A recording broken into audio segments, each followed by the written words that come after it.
오늘 우리에게 주시는 하나님의 말씀은 야고보서 1장 16절에서 18절까지 말씀입니다.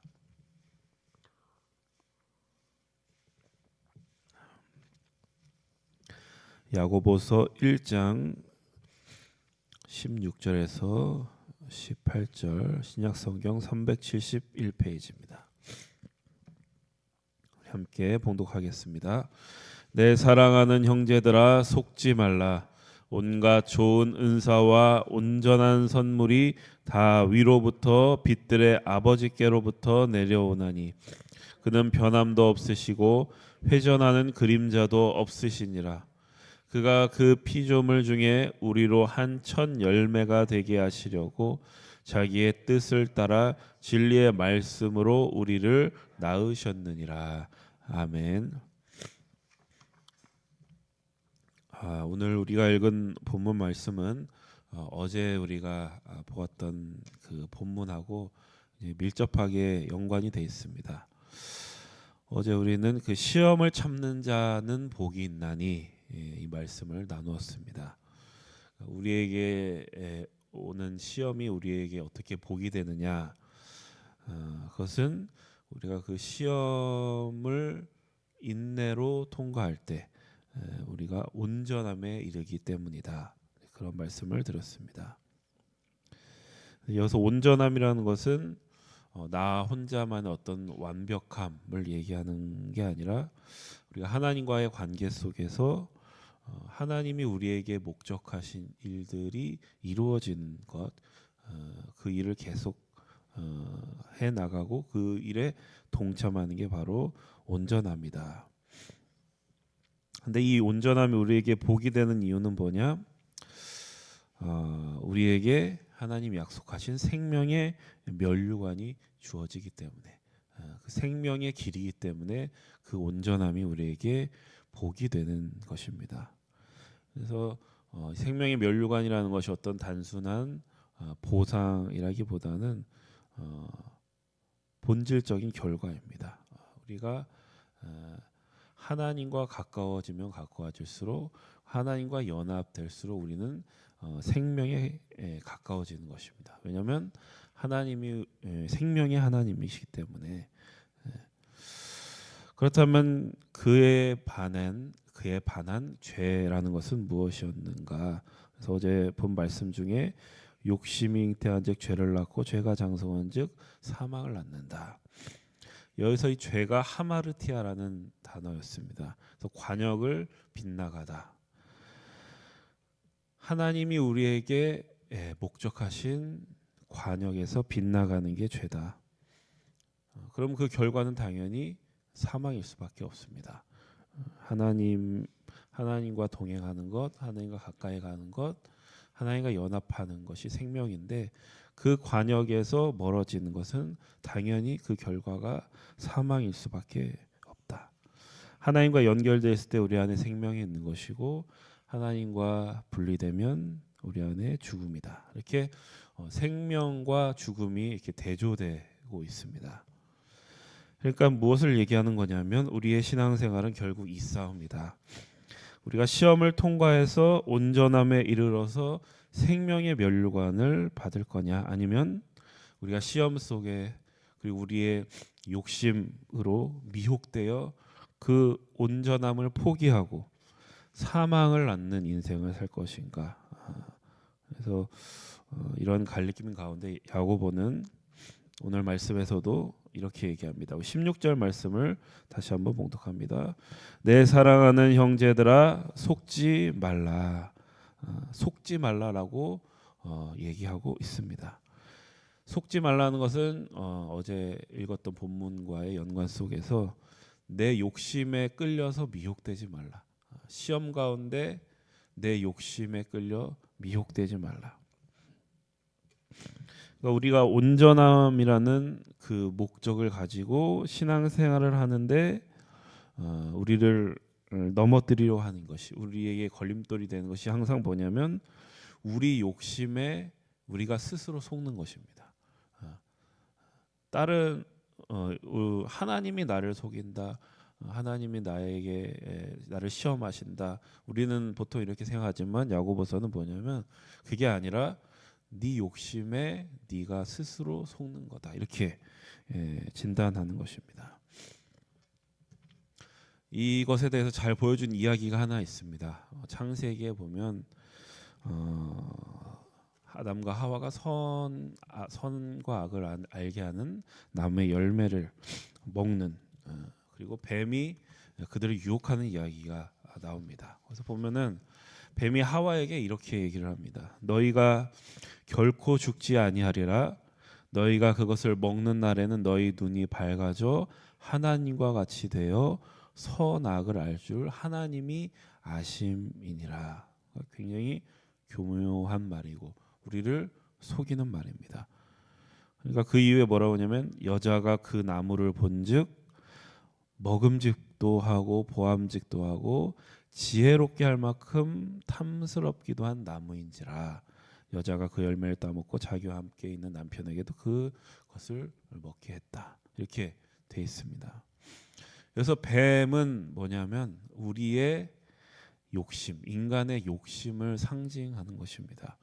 그래서 사실 뱀에게 속은 이야기라기보다는 인간이 스스로의 욕심에 속아 넘어간 이야기다. 그러니까 인간은 자기의 욕심에 속아서 지금 하나님에 대해서 오해하고 있고 하나님이 우리에게 하신 말씀에 대해서 오해하게 됨으로써 죄를 짓고 하나님과 분리되어 사망으로 떨어졌다. 이게 에덴 동산의 이야기입니다.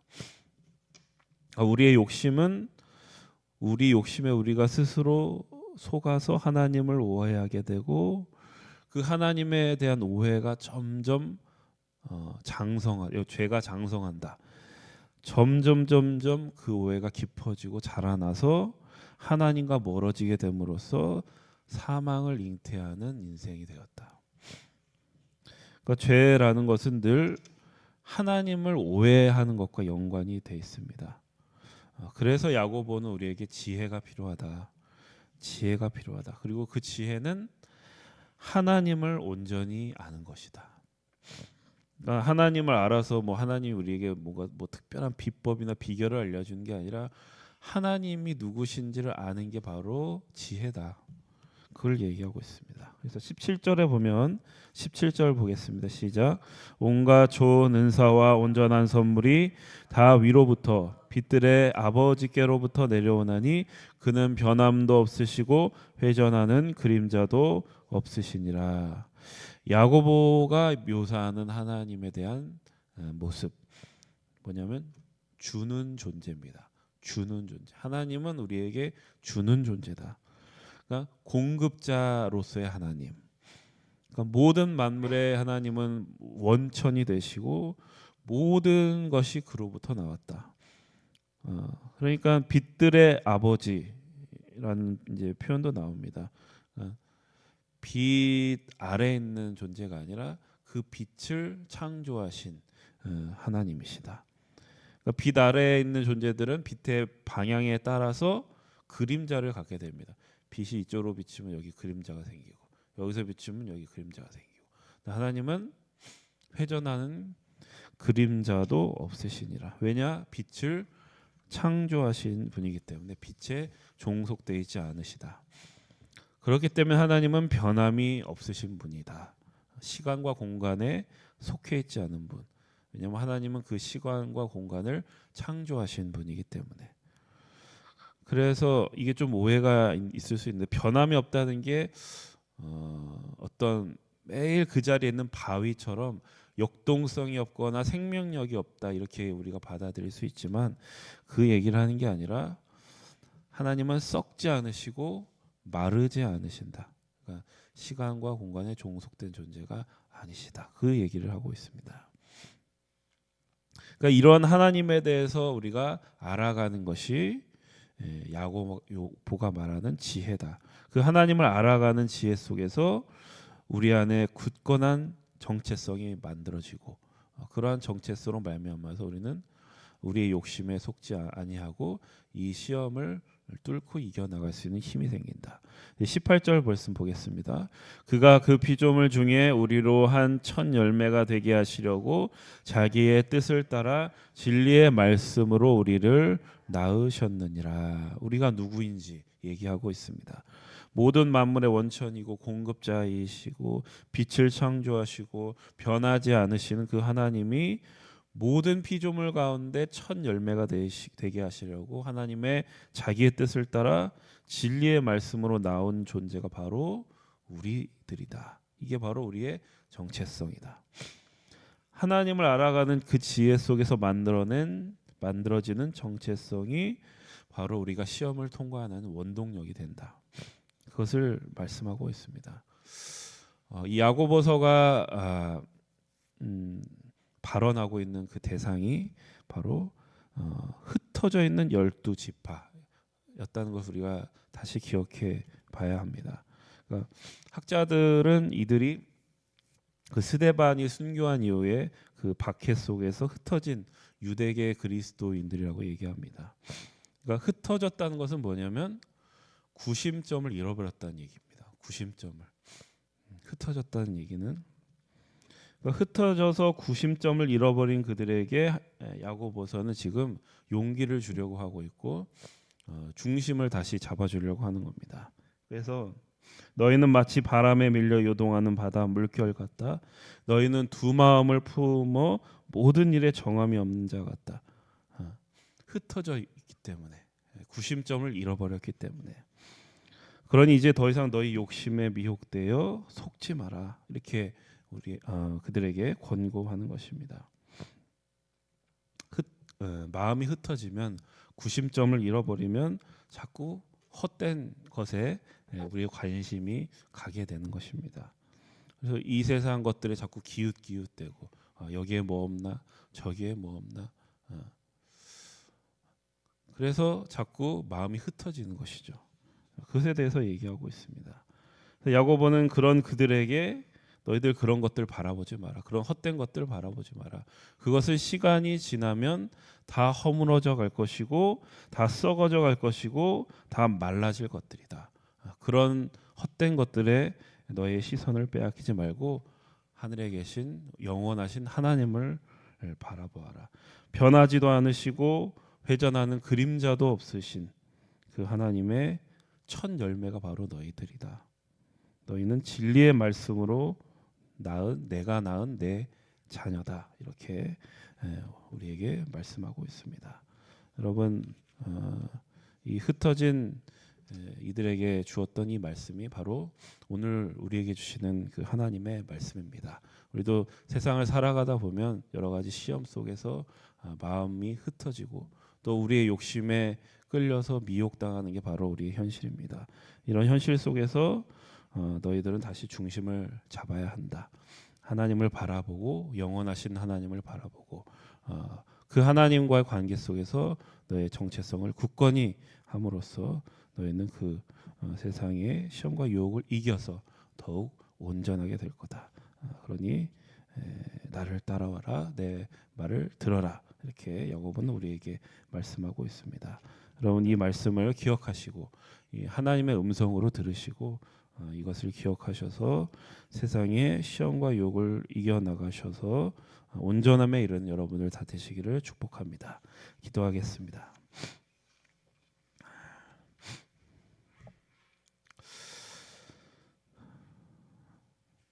모든 피조물 가운데 우리에게 첫 열매가 되게 하시려고 하나님의 뜻을 따라 진리의 말씀으로 우리를 낳으신 하나님, 우리를 속이는 내 안의 욕심과 세상의 유혹 속에서 영원하신 하나님을 날마다 알아가는 지혜로 살아가게 하여 주옵소서. 우리를 흩어지게 하는 이 세상 속에서 우리의 구심점을 해체해버리는 이 세상 속에서 하나님 안에서 우리의 마음의 중심을 잡고 우리의 정체성이 날마다 굳건해져가는 저희들의 삶이 될 수 있도록 주님 인도하여 주옵소서. 예수님의 이름으로 기도드립니다. 아멘. 함께 합심해서 기도하겠습니다. 성령의 능력으로 하나님 나라를 증언하고 살아내게 하소서. 하나님의 말씀이 기준이 되게 하여 주소서. 질병, 전쟁, 자연재해, 가난, 억압으로 고통당하는 사람들을 치유하여 주소서. 거룩한 습관을 형성하여 균형 있는 성장을 이루게 하소서. 다음 세대에게 하나님 나라 복음을 전수하게 하소서. 창조 질서 회복을 위해 힘쓰게 하소서. 기도 제목 가지고 합심하여 기도하겠습니다. 하나님 감사합니다.